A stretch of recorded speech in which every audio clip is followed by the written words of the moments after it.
تو نہ یہ کہ صرف علل الشرائع، بلکہ ہر کتاب کے بارے میں یہ کہا جا سکتا ہے کہ اس کتاب کی ساری روایتیں نہیں بیان کی جا سکتی. جی اولاً تو ساری روایتوں کے بارے میں انسان کن حالات میں بیان ہوئی ہے یہ سمجھ نہیں پائے گا. جی اور دوسرے یہ کہ اگر عربی سے آشنا ہے اور مکمل طریقے سے سمجھ بھی رہا ہے تو یہ نہیں معلوم ہے کہ یہ سلسلہ روایت جو ہے کہ یہ کس سے نقل ہوئی ہے، یہ سب بالکل معتبر ہے. جب تک معتبر نہیں ہو، ہر آدمی اس میں صحیح نہ ہو، اس وقت تک اس روایت سے ہم فتوے کے میدان میں تو فائدہ نہیں اٹھا سکتے اور ہمیں بیان بھی نہیں کرنا چاہیے. تو لہٰذا اگر یہ بات کہی جاتی ہے تو نہ صرف یہ کہ علل الشرائع، ہر کتاب کے بارے میں بات کہی جا سکتی ہے، اور نہ ایسے اخلاقی میدان میں یا کسی چیز کی علت جاننے میں. شرائط، علل الشرائع کا مطلب ہی ہے یعنی شریعت کی علتیں. جی تو ایسا کیوں ہے؟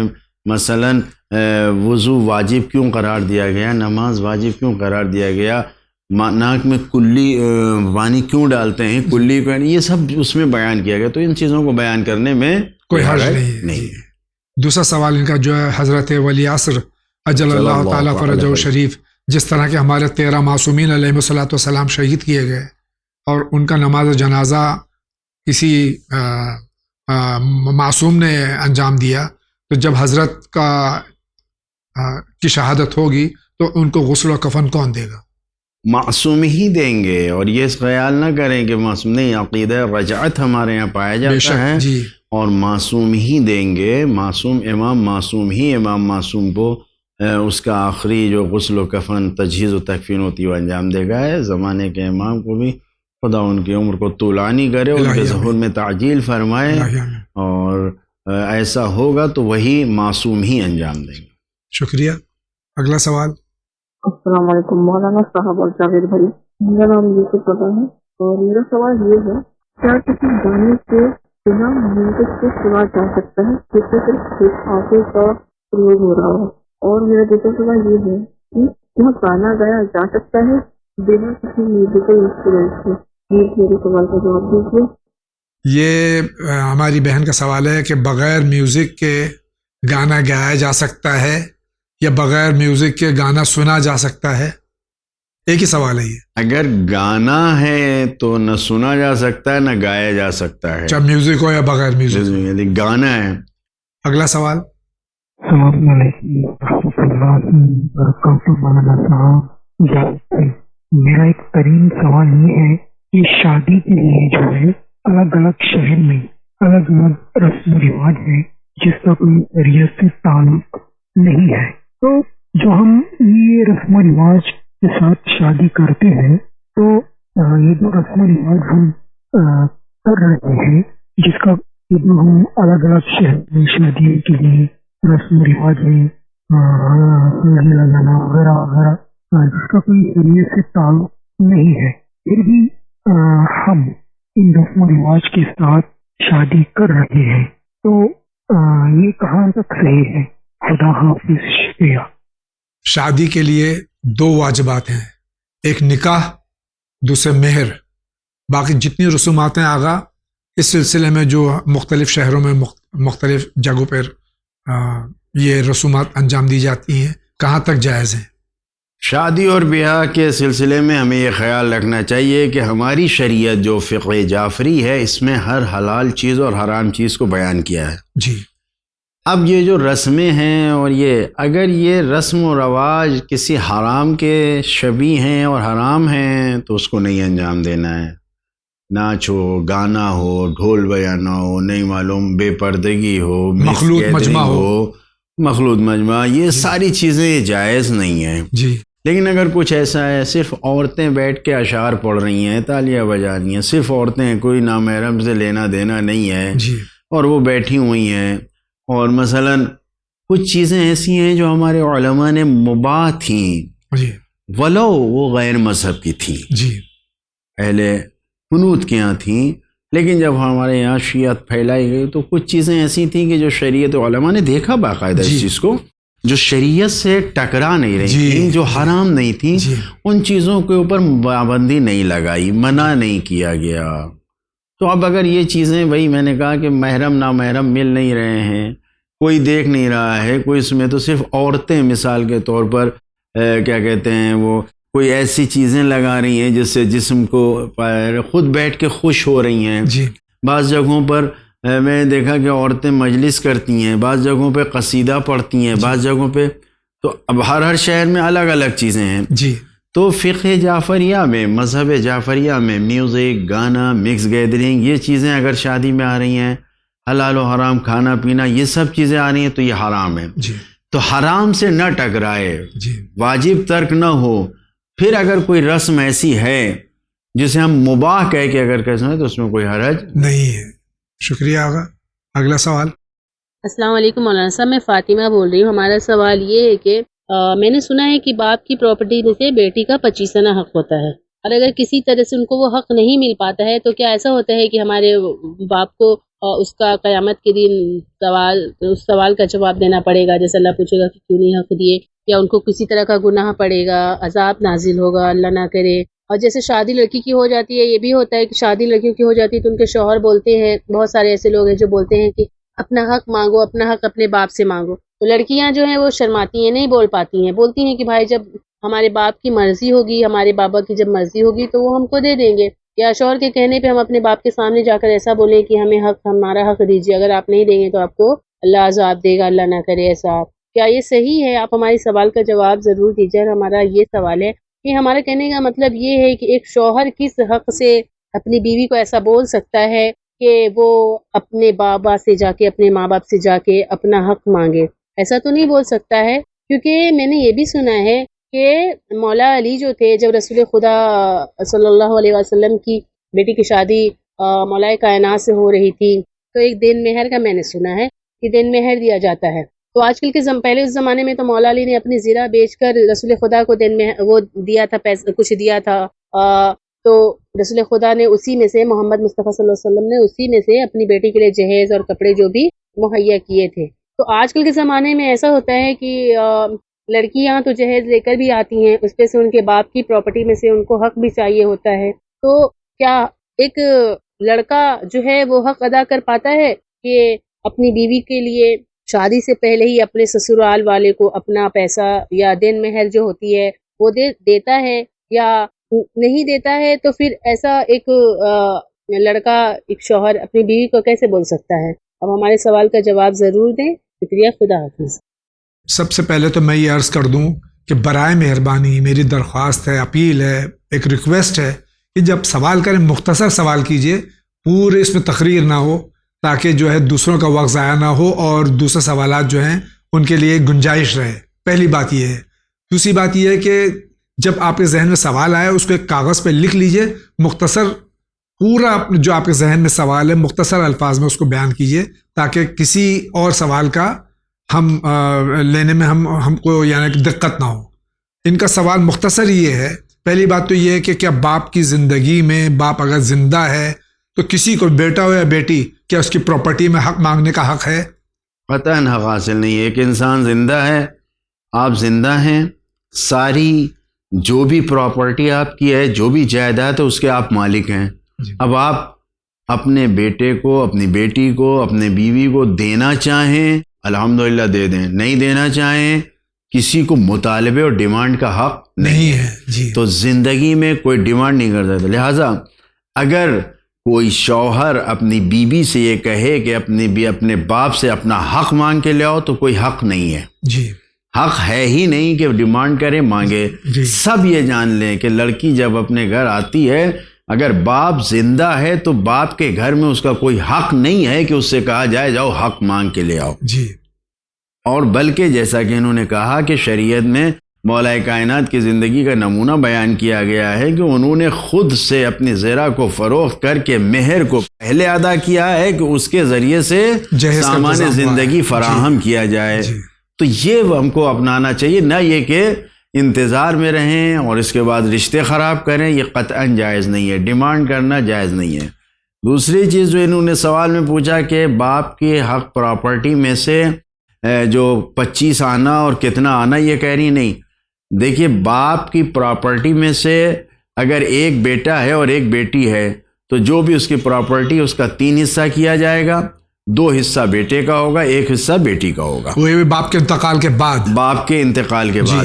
زندگی اب اگر آپ یہ سوال کر رہی ہیں کہ اگر باپ کے انتقال کے بعد بھائی بہن کا حق نہیں دے رہا ہے، یا جو بھی وارث ہے، جو بھی وصی ہے، ذمہ دار ہے، وہ حق ادا نہیں کر رہا ہے، تو اگر باپ نے کسی کو وصی بنانے میں، ذمہ دار بنانے میں کوتاہی کی ہوگی، تب تو باپ کو گناہ ہوگا جی، ورنہ اگر باپ نے اپنا مال چھوڑا ہے اور میراث کو خود وارثوں کو بانٹنا ہے اور وہ نہیں بانٹ رہے، نہیں دے رہے، تو اس میں گناہ باپ کو کچھ نہیں ہے، اس کے اوپر کوئی عذاب نہیں ہوگا۔ جو نہیں بانٹ رہا ہے، جو حق کھا رہا ہے، وہ گناہ گار ہوگا، اس کے لیے عذاب جہنم ہے، جہنم کی آگ ہے۔ جو بھی قرآن کی آیت ہے الذین یاکلون فی بطونہم نارا، پوچھا گیا کون سا، یعنی مال یتیم جو کھاتا ہے وہ جہنم کی آگ کو کھاتا ہے۔ تو اس میں مرنے والے کے اوپر کوئی گناہ نہیں ہوگا اگر اس نے کہیں اپنا مال کسی کے وارث غلط طریقے سے وارث نہیں بنایا ہے تو۔ شکریہ آغا۔ اگلا سوال دیکھتے ہیں کس کا ہے۔ میرا نام ہاشم مرزا، میسور سے بات کر رہا ہوں میں۔ میرا سوال ہے چھوٹا، یہ جو تیمم میں آج کل گھروں میں یہ نہیں ملتا، مٹی وغیرہ نہیں ملتی آج کل، ٹائلس وغیرہ رہتی، مٹی کا ملنا بہت مشکل ہے، مٹی کی زمین ہے گھروں میں آج کل، اس لیے اگر ٹائلس پتھر ہے تو کر سکتے ہی ہیں۔ شکریہ۔ یہ تیمم کے سلسلے میں سوال ہے بھائی کا کہ تیمم کس چیز پر صحیح ہے؟ مٹی پر تیمم کرنا صحیح ہے، بالو پہ صحیح کرے، ڈھیلا جو ہوتا ہے اس پہ بھی صحیح ہے، پتھر پہ بھی صحیح ہے، لیکن گھروں میں جو پتھر لگے ہیں اگر اس کے اوپر پالش نہیں ہے، پتھر ہیں واقعاً جی، وہ جو عقیق ہے جیسے یہ بھی پتھر ہے، جی، روزہ ہے یہ بھی پتھر ہے، تو اگر اتنا بڑا ہو کہ اس پہ ہاتھ رکھے تو اس سے صحیح نہیں ہے، لیکن سنگ مرمر ہے، نہیں معلوم دوسرے پتھر ہیں، تو جو اصلی پتھر ہے اس کے اوپر تیمم کیا جا سکتا ہے۔ مٹی، بالو، ڈھیلا، پتھر، یہ 4 چیزوں پہ تیمم کر سکتے ہیں۔ شکریہ آغا۔ اگلا سوال۔ السلام علیکم، ہم ممبئی سے بول رہے ہیں۔ ہمارا سوال یہ ہے کہ جب ہماری شیعوں کی اذان ہوتی ہے، چاہے وہ فجر ہو، چاہے وہ ظہر ہو، چاہے وہ مغرب ہو، صبح فجر اور ظہر کی جو اذان ہے وہ سنی اذان کے پہلے بھی ہمارا وقت ہو جاتا ہے کہ ہم نماز پڑھ لیتے ہیں، جیسے 12:30 پونے 1 تک ہمارا وقت ہو جاتا ہے۔ صبح بھی فجر کی اذان کے ٹائم پہ غور کیا جاتا ہے، جب سنیوں کی اذان ہوتی ہے اس کے تھوڑی دیر پہلے ہی ہمارا وقت ہو جاتا ہے، تو پر یہ جو بیچ میں مغرب کی اذان ہے وہی کیوں ہماری 5 منٹ لیٹ مانی جاتی ہے؟ کیوں ایسا ڈفرینس صرف مغرب میں ہے؟ شکریہ، خدا حافظ۔ ہمارے یہاں جو مغرب کی اذان ہے یہ غروب کے 8-10 منٹ بعد کیوں ہوتی ہے؟ دیکھیے غروب ظاہری، سوری آپ کو ڈسٹرب کر رہا ہوں، ظاہر یہ نماز کے وقت کے جو ہے، چاہے وہ صبح کا وقت ہو یا ظہر کا وقت ہو یا مغرب کا وقت ہو، قرآن مجید نے اعلان کیا ہے، جی، اس کے مطابق عمل کیا جاتا ہے۔ تو اب جو وقت آج کی دنیا میں کمپیوٹر کا دور ہے، سائنس کا دور ہے، سب کچھ معلوم ہے، وقت لکھا ہوا ہے۔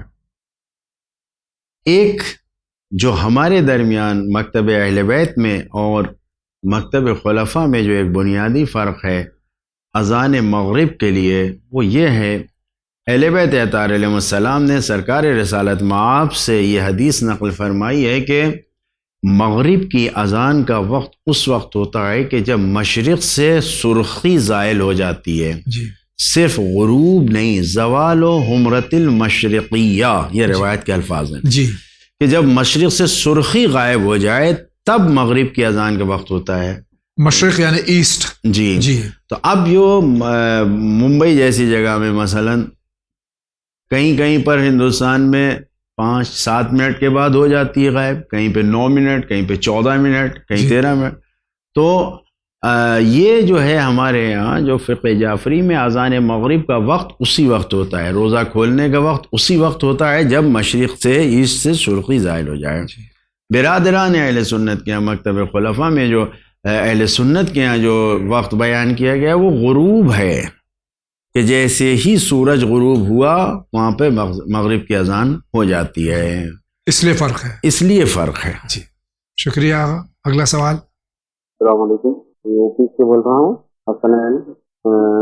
میرا سوال یہ ہے کہ حمل کو صحیح و سالم رکھنے کے لیے آغا صاحب سے ریکویسٹ ہے کہ بتائیں کوئی دعا اس کے بارے میں، صحیح و سالم اور صحیح حفاظت سے بچہ پیدا ہو جائے اور ماں کی پیٹ میں صحیح سے کوئی دقت نہ ہے.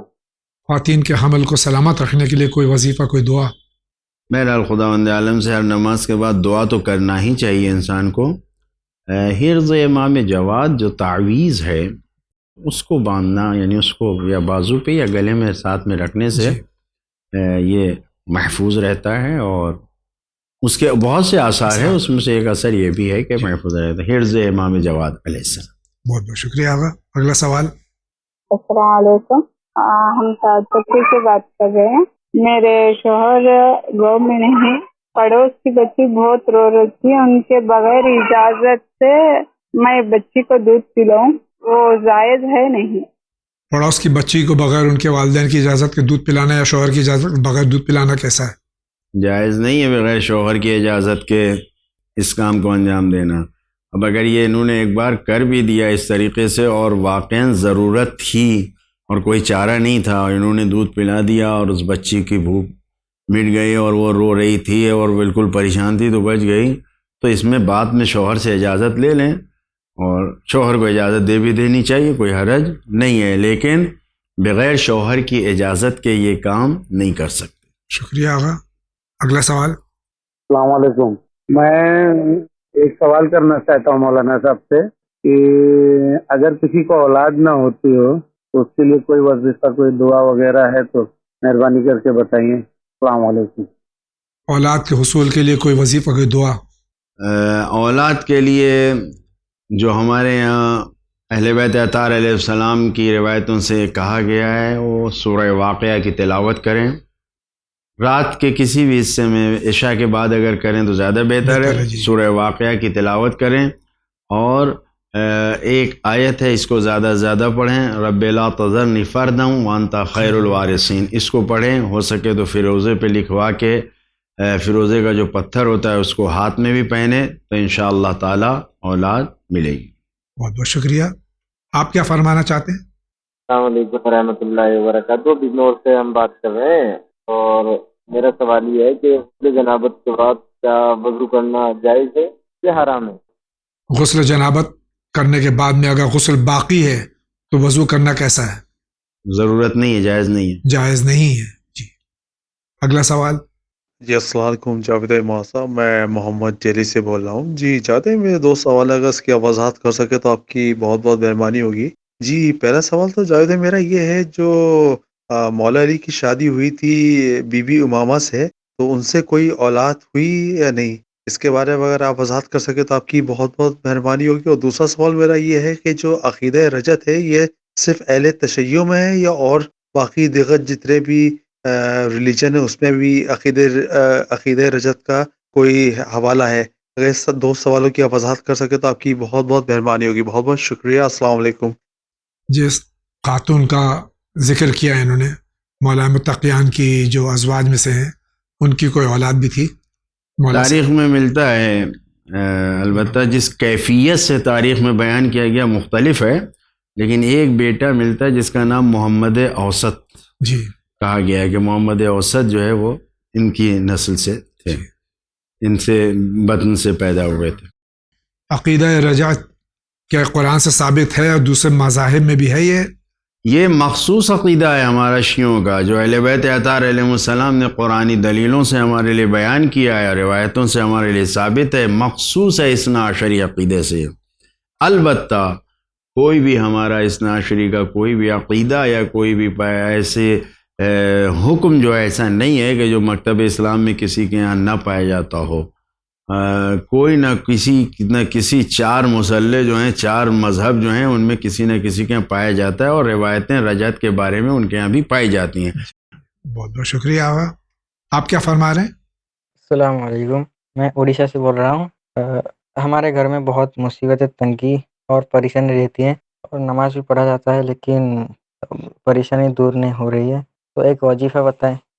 یقیناً یہ معاشی پریشانی کی بات کر رہے ہیں. معاشی پریشانی دور کرنے کے لیے کیا کرنا چاہیے؟ سب سے پہلے تو صدقہ دیجئے. جتنا بھی دے سکتے ہوں کم سے کم زیادہ سے زیادہ جو بھی ہے صدقہ دیں. جی.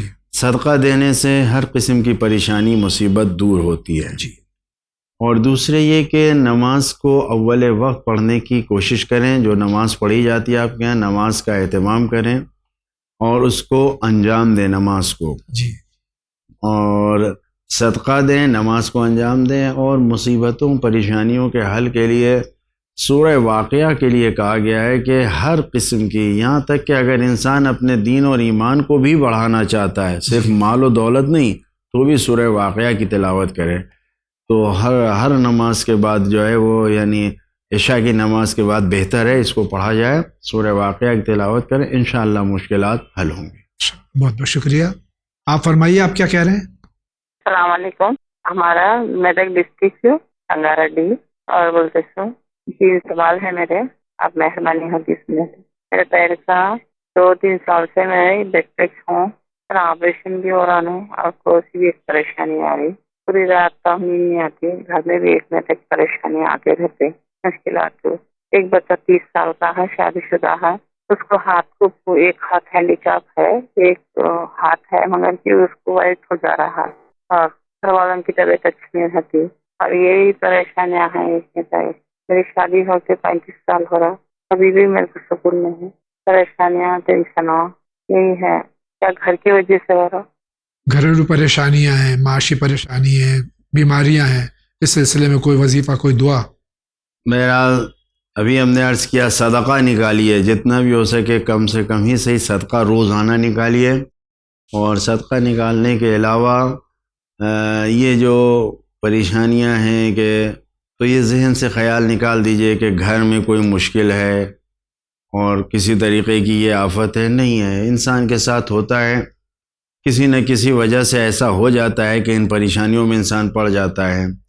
اور کیا سبب ہے، کیا ہے، اب اس پہ اگر ہم انسان خدا کی بارگاہ میں اعتراض کرے گا کہ ہمارے ساتھ ہی کیوں مشکل ہے، ہمارا ہی بچہ کیوں ہینڈی کیپ ہو گیا، تو اجر و ثواب میں کمی بھی اور مشکل حل بھی نہیں ہوگی. لیکن اگر انسان صبر کرے اور اپنے آپ کو خدا کی بارگاہ میں گناہگار سمجھے اور خطا کار سمجھے. ہمارے مولا حضرت علی علیہ السلام کی خدمت میں الگ الگ طریقے سے لوگ مشکلات لے کر آئے. مولا نے سب سے کہا کہ استغفار کرو، استغفار کرو. تو اگر آپ کو الگ الگ کئی پریشانی ہیں تو اس کی ایک کنجی، الگ الگ پریشانیوں کی ایک کنجی ہے استغفار. خدا کی بارگاہ میں استغفار کریں، جتنا زیادہ ہو سکے استغفار کریں. ماہ رجب استغفار کا خاص مہینہ طور سے ہے، روزانہ ایک تسبیح اس مہینے میں استغفار کی بہت زیادہ ثواب رکھتی ہے. تو استغفار کریں اور صدقہ دیں اور قرآن کی تلاوت کریں. جس گھر میں قرآن کی تلاوت ہوتی ہے وہاں نہ شیطان آتے ہیں نہ جنات آتے ہیں کہ وہ آ کے اذیت اور تکلیف پہنچائیں. مولا کائنات کی حدیث ہے کہ جس گھر میں قرآن کی تلاوت ہوتی ہے وہاں فرشتے آتے ہیں، اور جب فرشتے آتے ہیں تو فرشتوں کے مخالف جو ہیں، جو شیطان اور جنات ہیں، وہ داخل نہیں ہوتے. بہت بہت شکریہ آغا. ان کا سوال کیا ہے؟ السلام علیکم ورحمۃ اللہ. میرے 2 سوال ہیں. سب سے پہلا سوال تفسیر روائی کتنے جلدوں میں ہے، اور دوسرا سوال تفسیر روائی کو کس نے لکھا ہے. السلام. تفسیر روائی کتنی جلدوں میں، تفسیر روائی کس نے لکھی ہے؟ ہمارے یہاں مکتب اہل بیت میں تفسیر روائی یعنی وہ تفسیریں جو روایت کے ذریعے جنہوں نے آیت کی تفسیر بیان کی ہے. جی. تو الگ الگ لوگوں نے اس کو لکھا ہے. تفسیر نور الثقلین موجود ہے، فارسی زبان میں تفسیر در منشور موجود ہے جعفر سبحانی صاحب کی، اور اس کو تفسیر روائی کہا جاتا ہے. یعنی اس طریقے سے تفسیر موجود ہے. خالص روایت کی جو تفسیر ہے مثلا تفسیر نور الثقلین ہے، تو اس کو آج یعنی آسانی سے اس کا ترجمہ بھی موجود ہے، لوگ پڑھتے ہیں. تو یہ کوئی آپ کا سوال واضح نہیں ہے. تفسیر روائی کئی لوگوں نے لکھا ہے، اور تفسیر روائی اسے کہتے ہیں جس میں روایتوں کے ذریعے، ائمہ معصومین کی روایتوں کے ذریعے آیت کی تفسیر بیان کی جاتی ہے. شکریہ آغا. اگلا سوال. السلام علیکم مولانا صاحب اور علی جاوید صاحب. میں عارف عباس سید کھمبات گجرات سے بول رہا ہوں. میں نے ایسی روایت سنی ہے کہ اللہ تعالیٰ کی حجت امام وقت اجر اللہ تعالیٰ فرجہ شریف کا جب ظہور ہوگا تو جمعہ کا روز اور اسی دن عاشور بھی ہوگا، تو مجھے یہ جاننا ہے کہ جس دن عاشور کے روز جمعہ نہیں آتا تو کیا ہم یہ سمجھیں کہ ابھی اس وقت تو ظہور ہونا ہی نہیں ہے یا اور کوئی وجہ بن جائے گی؟ اس کے بارے میں سمجھائیں آپ. اللہ حافظ. کچھ علامات جو حضرت کے سلسلے میں ہے وہ حتمی ہیں کہ ہونی ہے، اور کچھ روایات اور کچھ علامات ایسی ہیں کہ جن کا ہونا ضروری نہیں ہے. تو جمعے کا دن ہو اور عاشور ہو تو کیا اس دن یہ حتمی روایت ہے؟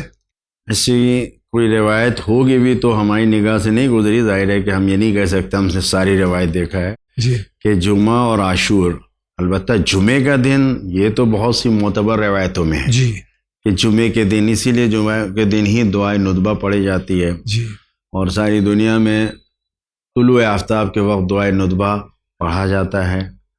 اور آج بھی بہت سے مومنین نے پڑھا ہوگا.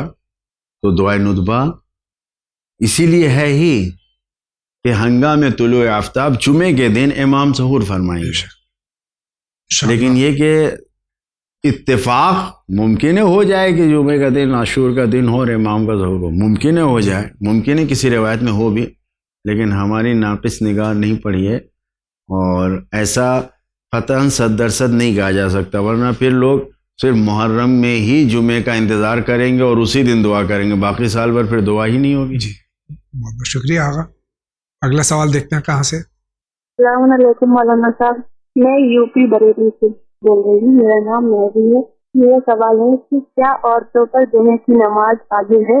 اگر ہے تو کس طرح پڑھے؟ پلیز میرے سوال کا جواب ضرور دیجیے.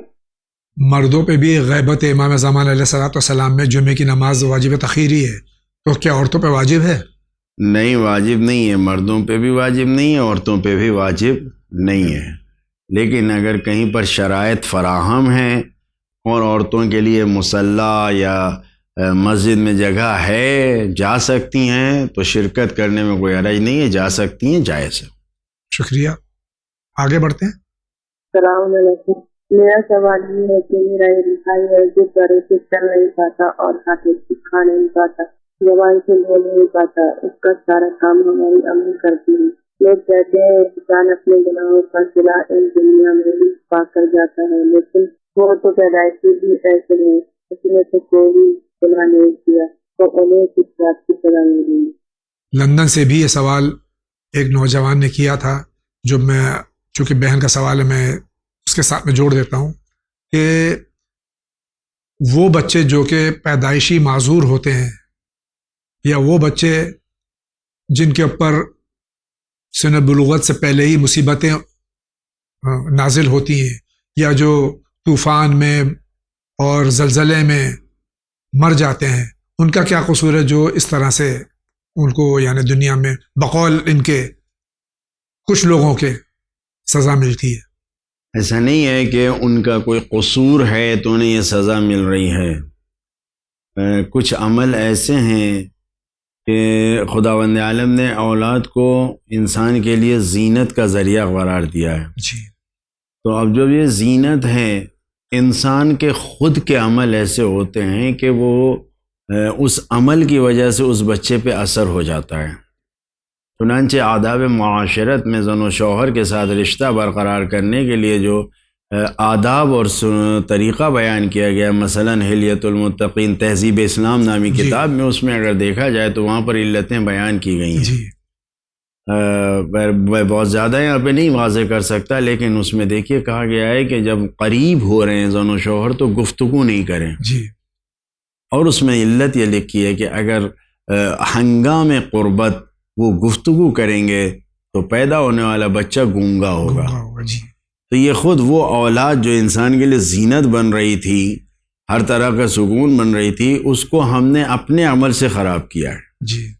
ہمارا عمل ذریعہ بن رہا ہے. اگر ہم اس وقت خاموش رہتے تو وہ صاحب زبان ہوتا، ہم گفتگو کر رہے تھے، وہ گونگا پیدا ہوا. جی. اسی طریقے سے دوسری چیزیں روایت میں بیان کی گئی ہیں کہ جس کی وجہ سے اولاد پہ اثر ہوتا ہے، لیکن یہ اس میں ان کا قصور نہیں ہے اور نہ ہی ان کو کوئی یہ سزا ہے، نہ ان کے اوپر آخرت میں کوئی ایسی سزا ہوگی، بلکہ وہ پاک ہیں. جو آپ نے کہا کہ مثلا زلزلے میں یا یعنی بلوغ سے پہلے مر جائیں